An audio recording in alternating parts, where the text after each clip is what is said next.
Hello, everybody, and welcome back to the show. This episode is brought to you by The Wellness Paradigm, a holistic health coaching company shifting the way that women understand and heal their bodies.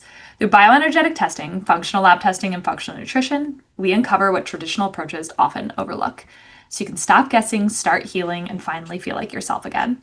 No more one size fits all protocols, just real answers, deep rooted healing, and the clarity and confidence you deserve to feel incredible. It's time to shift the paradigm of women's health. Now, on to our show. And good afternoon, Stephanie. I'm really excited to be here today and to connect with you. Yeah, Stephanie's going to be incredible, bringing so much knowledge to all of you guys. And she is a somatic nutritional counselor and creator of the Somatic Eating. And she's really just on a mission to help women heal their relationship with food by blending somatic psychology, trauma recovery, and nutritional science. And she just is just I think this is going to be incredibly beneficial for those of you that need to hear. So, Stephanie, welcome. Please give us a little bit more info on who you are and really how you got started in this work. Yeah, well, again, just happy to be here and to share this work because I feel like there are a lot of people who come to me just so frustrated and feeling so hopeless that anything is going to shift in their food interactions. And I work predominantly with people who are navigating patterns of things like binge eating, emotional eating. I like to call it chronic emotional eating because technically we're always feeling something. So all eating is emotional eating. But the societal definition of emotional eating is more like eating to self-soothe. But other things like, yo-yo dieting and body image concerns. And I really saw, over the years, because I've been in private practice for about almost 2 decades now, of people just continuously coming to me, trying all these other modalities, even like things like intuitive eating, which, again, if that works for someone, fantastic. I'm so glad. But coming to me saying, like, I've even tried intuitive eating and it hasn't worked for me, it only made things worse. And with my background in somatic psychology, and then getting more and more into trauma work and also with nutrition, I just saw that there was a gap that was missing in food recovery that brought in the body into the conversation, and that all of these behaviors are the way that the body is trying to communicate something. And we just haven't figured out what that language is yet. So when I started to kind of bring in a lot more curiosity of like, okay, let's not see these food behaviors like binge eating, for example, as maladaptive. Let's start to see them with the lens of compassionate curiosity of this is the wisest, most adaptive thing that you could have created at some point in your life. And I also know that from a personal place as well, in that I went on my first diet when I was 13 years old. I think it was probably a response to the pain I was feeling over my parents' divorce and also some more traumatic environmental things that I was growing up around. And really, my body didn't start to scream at me until I started getting severe digestive issues in my early 20s. But up until that point in time, I was probably living more in a trauma response, in a fight or flight state in my body where my digestion was shut down. I was dieting, I was over exercising, and then I was stuck in a pattern of binge and restrict cycle for like almost a decade. So I share this also from a very personal place, and I love to offer hope that I have not had a binge urge or engaged in any kind of food behavior for almost like 15 years now, that like this can heal, things can change. And I have found that the missing pieces, both for myself and those that I've worked with, are the somatic nervous system regulation and trauma work that just isn't really being taught to a lot of therapists. No, and I know thank you for being vulnerable on this. I mean, I know I've had my own personal story with this too, and people look at us like, oh, look at where they're at now. It's like, no, we've all had our journeys, and it's not always easy. And the beautiful thing about what you do too is you've found things that have worked for you and kind of made it your mission, right?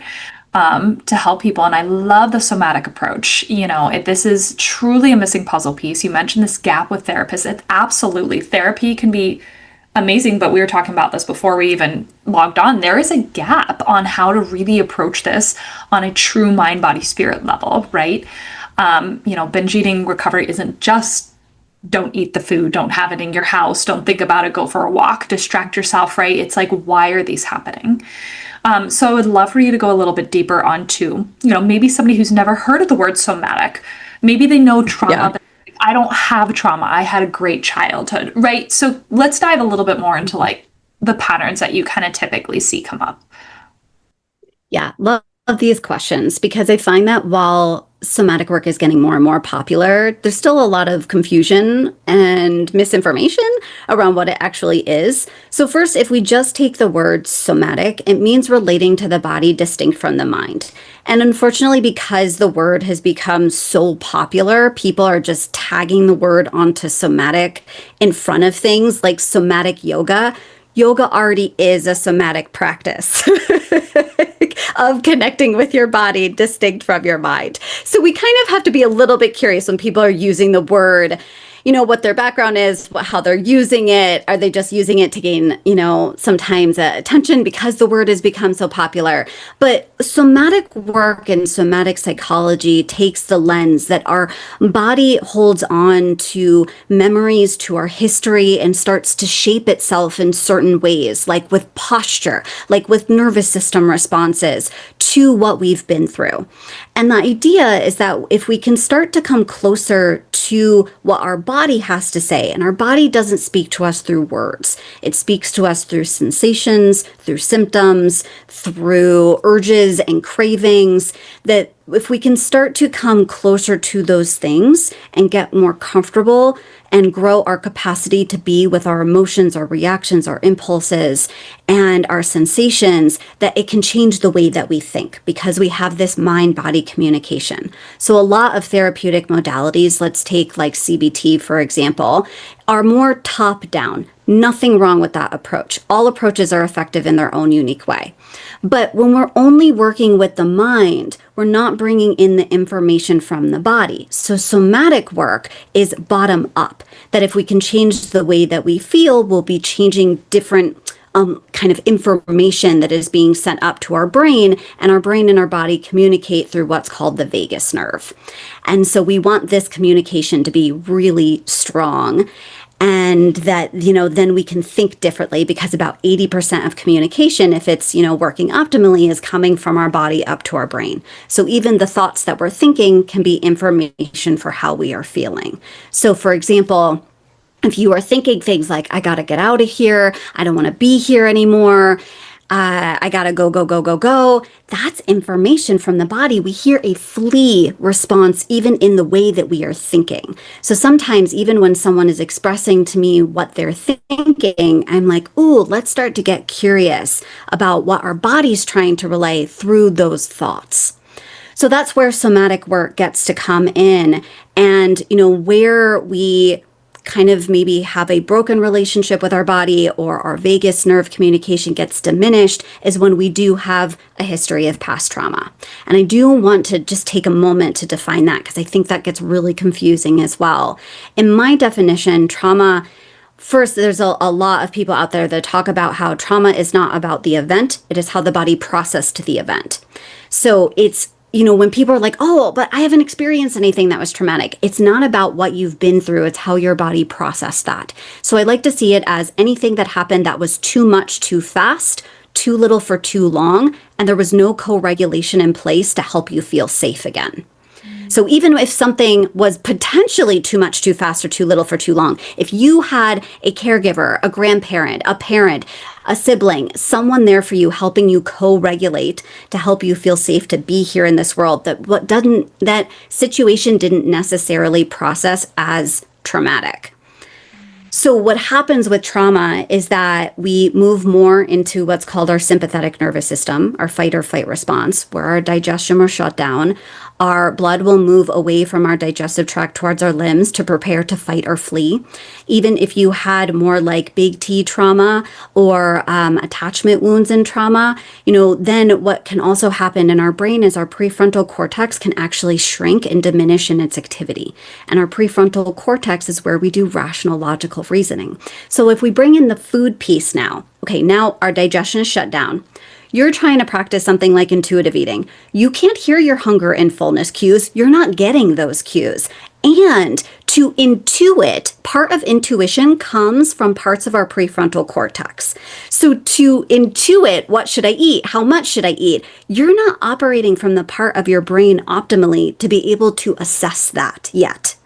So there's some usually trauma work and nervous system work that we need to do first to move you out of these responses so we can turn that digestion back on to start to move more towards living in the parasympathetic nervous system of safety and connection so that we can also move away from working from our limbic or our amygdala part of our brain and into our prefrontal cortex where we can start to say, oh, I want to eat an entire tub of ice cream right now. That's a really interesting impulse for me to have. But there's so many people that judge and shame themselves of like, oh, why couldn't I stop myself? Why didn't I have enough willpower or control? You are not in the parts of your body to where you can optimally do that. So we have to bring in so much compassion that usually the work is away from the food behavior first, and then we bring it into the food behavior. Because to work with that, it's like, it's just this, you are this animal being that's just trying to survive, and food becomes the answer. Mm. I feel like that was one of the most beautifully just articulated ways of saying that because it's a little bit difficult to understand, you know. It's just tying in the emotional, the science, you know, and then just the reasoning behind all this is difficult for a lot of people to kind of comprehend. So, chef's kiss. But, you know, with most of the people that you work with, where do you find maybe some of the resistances against this sort of work where it's like, hey, but I keep doing this, but the food, but the, you know, Yeah. I feel like that probably comes up a lot too, right? Absolutely. I love this question. So, a lot of the times, what I see, because much of our work is about, let me back up for a second. So, with trauma, when we have experienced something that moves us into the discomfort of the sympathetic response, and that can be increased heart rate, that can be shallow breathing, that can be tension and tightness, your shoulders will even start to roll forward because like you are literally trying to protect yourself. There's even like a posture of that your body will take on in a fight or flight response. And so, you know, even when I was like that, because I was taking on this rounded shoulders, like I even feel like a little shut down. I'm like, no, body, no, we're good. I'm not sending you that message right now. And like I can feel the difference when I roll my shoulders onto my back. But, you know, when we move into that space when we are so young, like as little kids, and we have no one there showing up for us to give the message to our body, you're safe, I've got you, I'm here for you, tell me what's going on, I'm going to support and protect you through this. We dissociate to be able to continue to live in an environment that potentially feels unsafe to live in, or that no one is telling us that we're okay. So we don't know if we are. And so we can't be in our body. Like we don't have the skills yet to do that for ourselves, to self regulate. So we often leave our bodies because it's way too much to be in there. So what can happen is then we get low interoceptive awareness. So interoception is knowing the felt sense of your body. So again, being able to like hear your hunger and fullness cues, or what food do I need right now, or how much food do I need right now. All of this is part of interoception. And when you have a history of past trauma, it is hard to hear those cues or to know what you need. So again, lots and lots and lots of compassion in this. So a lot of this work is slowly starting to build your language for how do I describe how I'm feeling, to start to be able to talk and notice and name about what's happening inside of you, to be able to start to identify what your needs are and to be able to speak up for them. Because maybe, you know, if you have no practice speaking up for your needs because you had to be hyper independent when you were a child or turn into, you know, step into an adult role way before you were meant to, there also wasn't a lot of practice on how do I identify my needs, how do I speak up for them, how do I voice them to other people. And so I find that when we're starting to do this work, coming to your original question, in sessions around, okay, let's notice how you feel, or let's start to come closer to the body and describe what's there. It's like, well, how's that going to change anything? Like, how is me saying I'm sad going to stop me from binge eating? And like, I get that it feels like that's not going to do anything. But what the binge eating is usually trying to do is you don't feel safe in your body. And when we see ourselves and when we validate ourselves and when we acknowledge ourselves, we start to feel safer to exist in our bodies, where then it kind of feels like magic. It's not, but it feels like it. Suddenly, you don't feel as much of the urge toward food because, as you say, oh, I feel scared right now. Okay, what does this fear feel like in my body? Can I describe it to myself? Can I hang out with this? What does my fear need? If I was going to show up for a young child in fear, how would I show up for them? And could I practice showing up for myself that way? Then we see ourselves, we validate ourselves, we show our body, I'm not abandoning you. It's okay for you to feel how you feel. Then we actually get to shift in the parasympathetic nervous system of safety and connection, where we don't have to have as much food. Our appetite doesn't need to increase. We're not going to have as much cravings. This is all the research that's been done of what happens when we move into a sympathetic state is that we have more cravings. Our appetite is going to increase. We're going to crave specifically foods that are higher in carbohydrates and sugar because our body is looking for quick hits of glucose to be able to continue to fight or flee from this perceived or real threat. So the more that we validate and come closer and grow our capacity to be with ourselves, the less likely we are to engage in food coping mechanisms. And that's where I like to kind of explain to people of like, I get it's like, what is me naming that I feel scared or sad or that I'm grieving? What is that going to do? It's actually going to do everything because your body doesn't have to make you eat more to run away from threat if you're not in a threat response. So true. I mean, I have these conversations all the time with people too, right? It's like, well, I don't have trauma, and how is that going to help me with my stomach issues? I'm like, literally everything. Like, my autoimmune issues, all of these things, it's like they in some way, shape, or form are formed from a long time ago, usually. Sometimes we can't even remember on a conscious level, all of these things that have impacted our body over time. And when you have these kind of deep emotional and repetitive patternings, it takes a hot second to get your body to feel safe again, and repattern or redirect or whatever Mhm. words you probably use better than mine. But yeah, so I love those. Now, if somebody was coming in, maybe they've quotation tried all of the things. I'm gonna go out on a limb and say most people who have tried all of the things probably is maybe just more restriction, maybe therapy, but it's just hasn't gotten to the root. Where are you typically, telling them to start, or if somebody is just maybe not even wanting to start kind of diving into actually hiring somebody, like where would you encourage them to start? Yeah, absolutely. Such a great question. So, oftentimes, the only time that we are checking in with our body is when we are feeling some of the emotions that I was just listing. When we are feeling the fear, when we are feeling angry or sad or despair or hopeless. And so sometimes when we are only checking in with our body, when we're feeling the most sensations and emotions, it kind of gets paired of like, don't check in with the body. This isn't safe. I'm only going to get more and more uncomfortable. So we also have to slowly update someone's kind of like somatic memory that it is safe to connect with your body again. Like you are not going to get overwhelmed. You are not going to knock yourself out of like what's called your window of tolerance of what you're able to be with, and that it can be even neutral to connect with your body. So, where I like to start, even with anyone who's listening to this right now, like one, how often do you check in with yourself throughout a day?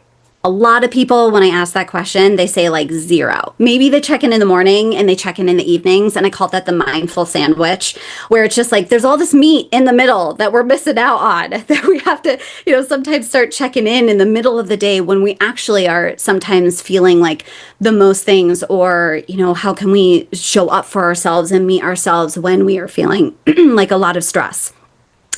And, in that, when you are starting to take slow check-ins throughout the day, and sometimes I like to pair this with something that you do regularly throughout any day.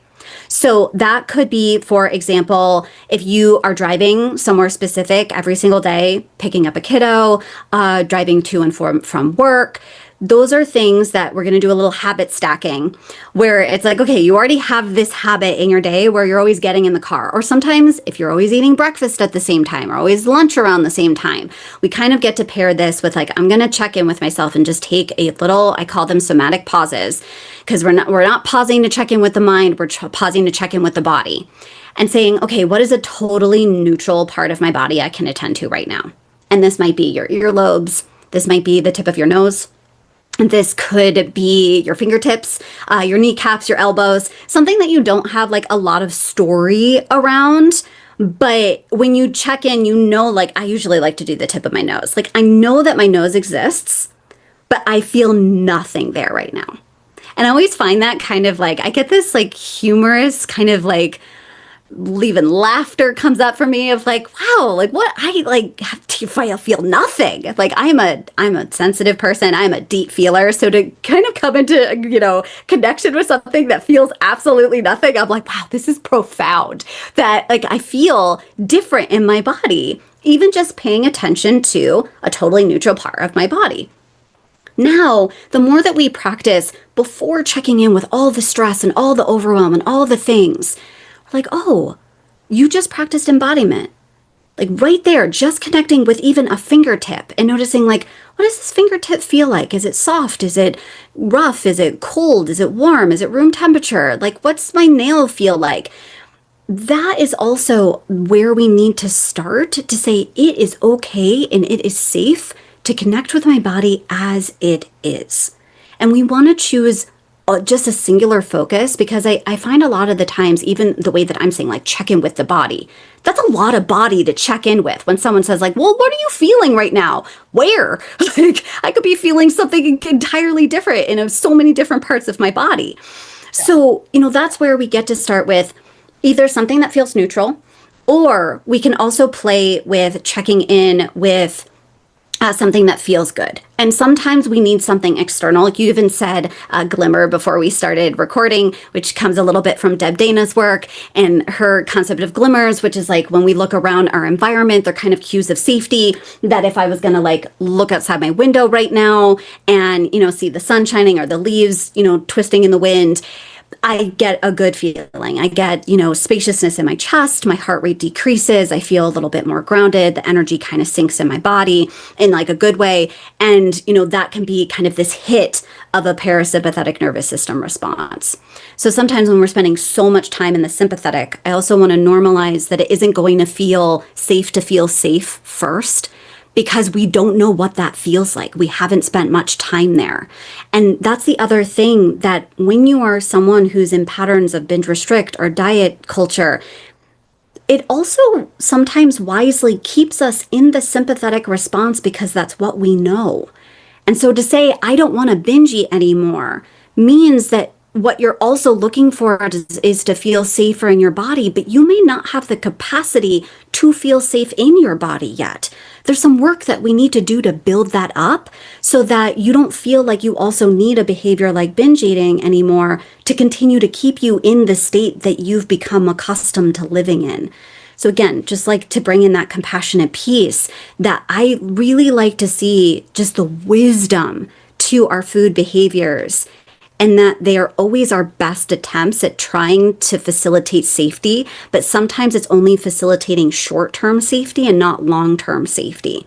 And these tiny little practices of connecting with a neutral party part, picking up glimmers or cues of safety around you and then noticing how that feels, that's going to slowly build up your capacity just at the very beginning to say it is safe to come into connection with myself. And then sometimes you need to work with a practitioner a little bit more to start to maybe move towards the things that don't feel safe to connect with, especially when we're talking about body image work, and there's parts of your body that maybe feel just really overwhelming to connect with based off of the messages you received and the culture that we live in and all the weight stigma that is in our culture. So there's a lot of layers to this work, and that's why I'd like to just offer to people that this does take time.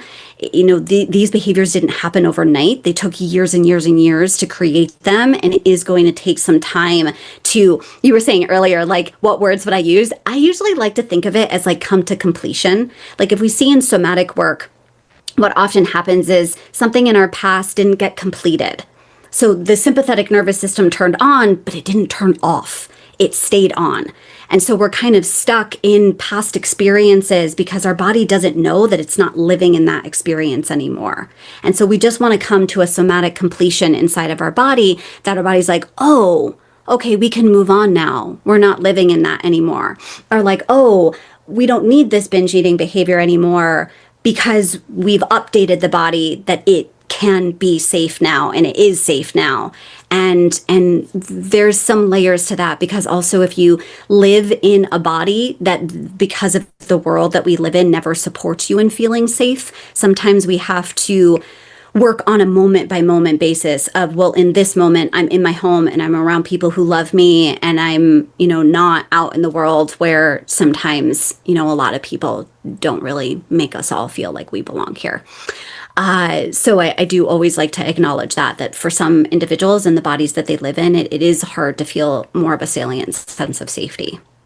Yeah, that's a huge one, feeling safe in your body. Like, I think a lot of people don't realize that that's holding them back. Like, if you're like, oh, you're not feeling safe, they're like, I feel fine.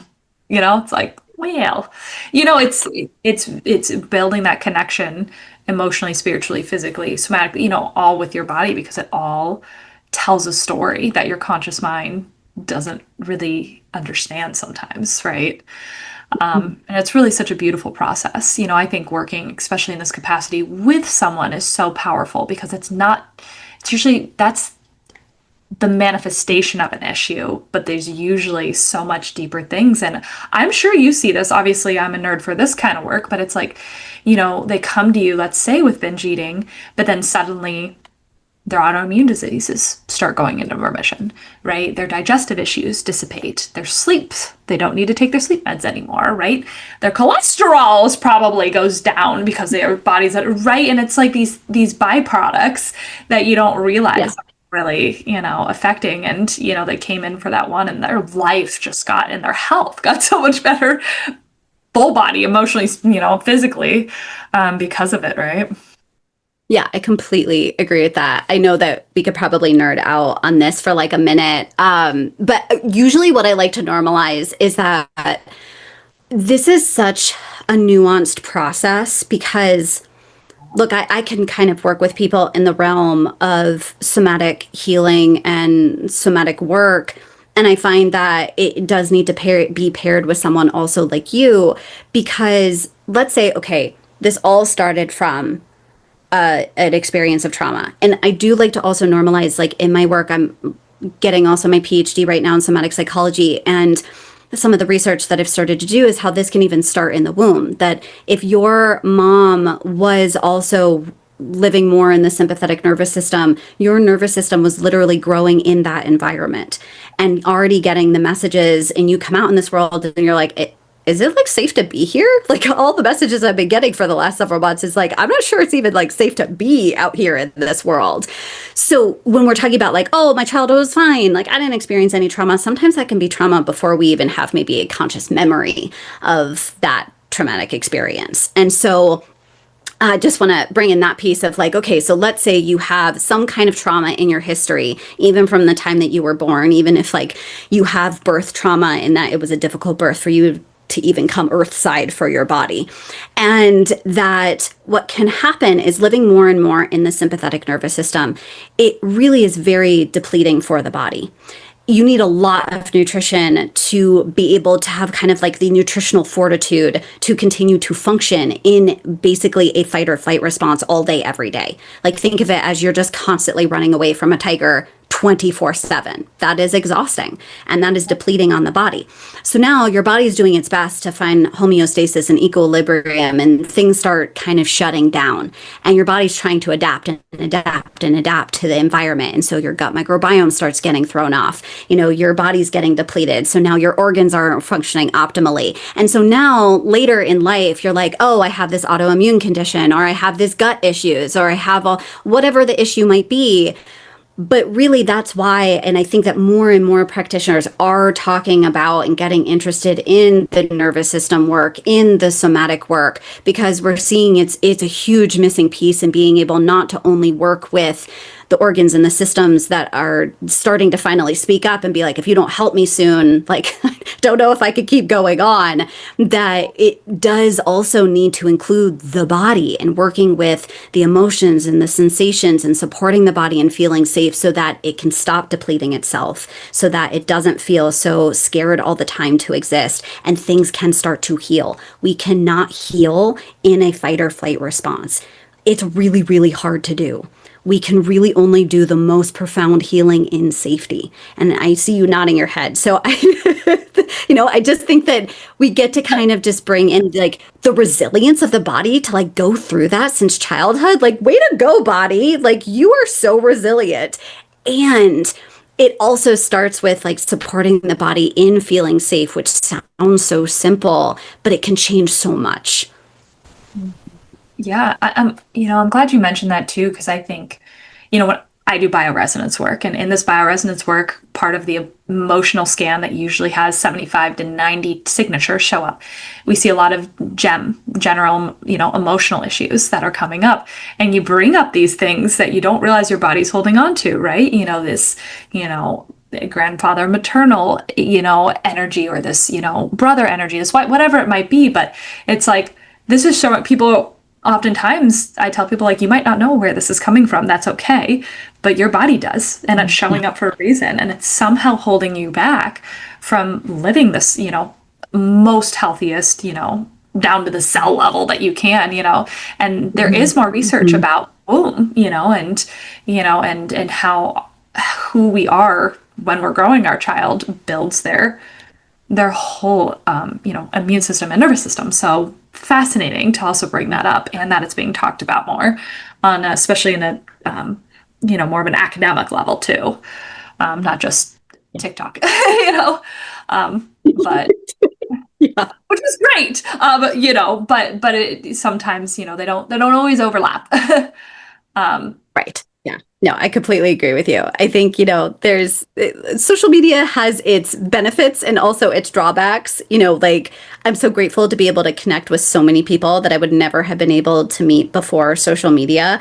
But it's a lot of drawbacks and a lot of misinformation and a lot of fear mongering and a lot of, again, just even in the realm of our interactions with food, of so many people putting out kind of messages that perpetuate shame. And when we are in a shame cycle, that is also going to perpetuate the same food behavior that you're trying to diminish and get rid of. And so, we have to start also putting out more messages that are compassionate, that are curious, that support someone in reconnecting with themselves, of like, you are not the problem. This food behavior is not the problem. I have a saying that I say on all of my websites and all of my programs of, your food and body image concerns are not the problem, they're the answer. And so they are the answer to a dysregulated nervous system. They are an answer to past trauma. They are an answer to secure attachment. And when you had insecure attachment, and they are the answer to your inner child and your inner teenager when they were looking for something to regulate and feel safe. There's just so many different ways that your food and body image concerns are actually trying to help you, not hurt you. And when we start seeing it in that lens, just the shame gets to come down, and then we get to come closer to ourselves to build that sense of safety and start to get curious about, like, okay, if you had so much experience of choice now, which trauma often takes away our experience of choice. And that's one of my main things in my work, is bringing in lots and lots and lots of experience of choice, of you get to choose now what you eat, where you eat, how you respond to yourself, who is in your life, what boundaries you set, how to speak up for your needs. That if you have so much choice now, that it's like you get to rediscover who you are and who you want to be, and even how you want to be in relationship with food. It's just like any other relationship that we have. And I see a lot of people, especially, come to me very confused because there's also all these, with great intentions, messages out there of all foods fit, or, if I want to lose weight, am I being body positive? And it gets so confusing to people that I really want people to walk away working with me in my programs or one-on-one feeling so empowered that they get to choose what's most safety producing and regulating for themselves. And we just have to explore the intentions behind them and how they feel in your body and your body's feedback, but you get to choose. And there is no right way to have a relationship with food. We just want to make sure that it contributes to the quality of your life and doesn't take anything away from the quality of your life. Yeah. Gosh, I love that. Something I definitely tell clients is unfollow people or mute them if you don't want to, because like that perpetuates that, like you think you're doing good and then one thing will just hit you and it's probably right before bed when you're in like, or right in the first thing in the morning when our like, theta and beta brain waves are like most susceptible, right? And then we just start having, it gets embedded in our subconscious. I'm like, just turn it off. I know it's not easy to say like, well, get off social media, but it's just at least mute, unfollow, whatever, accounts that don't make you feel good. If they're making you Yeah. feel bad about yourself or a certain way, or you get a ping on your chest or your throat when you look at a certain one, don't do that to yourself, right? That's somatically, right? Like if ooh, Right. that felt a little bit off, goodbye for Yeah. now, you know? Yep. You can always go and follow them again.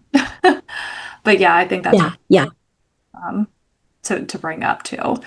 If you could close it out with any final words for somebody that's, maybe dealing with these disordered eating patterns and wants to break out of it, what's a little word of advice you would give them?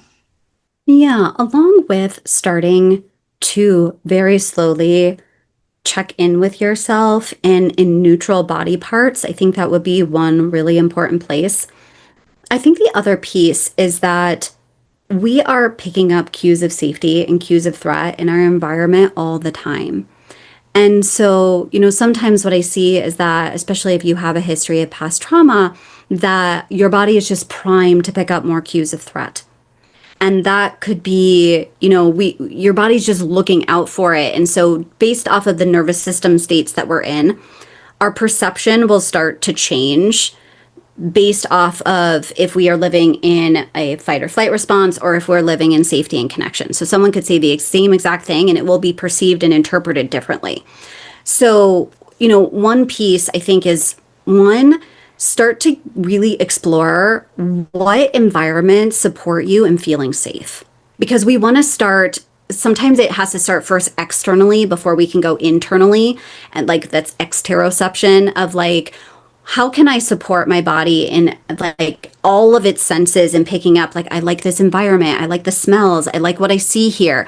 It could be curating a room in your home. It could be making more intentional, time in the day to go to a park or a beach or someplace that like really sends you so many cues of safety and spending more time there so that you get to start to curate experiences for yourself that it's like, oh, this is what safety feels like. Because right now, your body may not be able to spend much time there.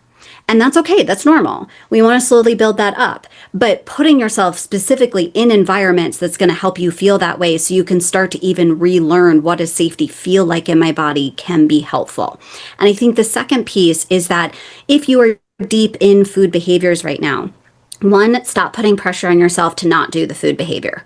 Sometimes the work actually starts after the food behavior is over rather than trying to stop yourself from doing the food behavior beforehand. Because by the time that you've gotten to that point, usually you are dissociated, you're not living in your body's in a stress response, you're in the sympathetic nervous system, and survival is the top thing for your body. And so it is just going to make sure that you get the nutrition that you need to survive. So we want to start to turn down the volume on the judgment around that. And then afterwards, take out a journal and be like, what was this doing for me? And specifically for me. Oh, this was helping me not deal with the pain of the fight that I just had. Oh, the stress that I was experiencing today was way too much, didn't feel like I could be with that. So we want to really start to name what was the wisdom to that food behavior? What was it trying to help you with? And then getting curious about giving yourself other options and choices. I always like to normalize it's food and. Food always gets to be one of your many choices. Always. It is effective. It's just only effective short term because it produces endorphins and serotonin and dopamine and oxytocin. It does make us feel good. So you do get to choose it sometimes. But then it's like, okay, so I was having a really hard time navigating, the pain of that fight that I just had with my loved one. Okay, next time, what else could I add on to my list of options? Okay, next time I could maybe go take a walk. Next time, maybe I could just get in my car and drive around a little bit. I felt so heated and actually I felt so much anger. Maybe I needed to go like lift some weights or like I needed to kind of do something more rigorous. Like I needed to go take a run. All of these are more like physical movement kind of activities. If it's something that you need more containment, it would be like, you know what, maybe next time I need to go like take out my pencils and markers and I needed to draw or I needed to get my hands in the dirt and like garden. Just give yourself options and choices of like, oh, I have a choice in that moment. Like I don't have to choose food. So then when you come around to that moment again, you're like, oh, I'm going to go reference that piece of paper that I wrote down because sometimes it's really hard to remember in the moment what our choices are. When we're in the sympathetic nervous system, our sense of memory is affected. And so when you write them down, even I suggest like on a notes app on your phone, you can at least try to remember to pull up that list and be like, okay, I'm going to try and go take a walk. And then if I still want to eat, I can do that afterwards. So that you just start to practice being like, I have a choice. So that's another little tiny baby step someone can start to practice. But feel free to come also reach out and work with me. I work with people one-on-one and in my programs in this work. And so, I can go into more details on how people can keep in touch with me. Yeah, please. Where can people find you? Yeah. So first, my website is stephaniemera.com. And so you can find ways to, book a free 20-minute connect call with me if you want to work with me one-on-one. On my second website called somaticeating.com, you can check out my 3-month live program. I teach it twice a year. It's actually about to wrap up in another month here on the kind of summer program, but it will happen again at the end of October. So you can get on the wait list for that. And then I'm on like every social media platform that is out there. I'll just throw out Instagram at _Stephanie Mera. You can also find me at TikTok at Stephanie Mera Fox. And then, I also have a podcast called Satiated. So lots of free resources there. And if you join my newsletter, you will also get a 5-day free series on how to walk through some of these steps that I've been talking about today. So you can join that as well. Wonderful. And I will definitely put all of those down below so you guys can just very quickly find her. Definitely reach out if, you're looking into getting help here. Share this episode with somebody that you think might need to hear it. And Stephanie, I just really appreciate you being here, sharing all your wisdom. And listeners, of course, thank you for being here as well. And yeah, we'll catch you guys on the next show. Thank you, Stephanie. Yeah. Thank you so much for having me.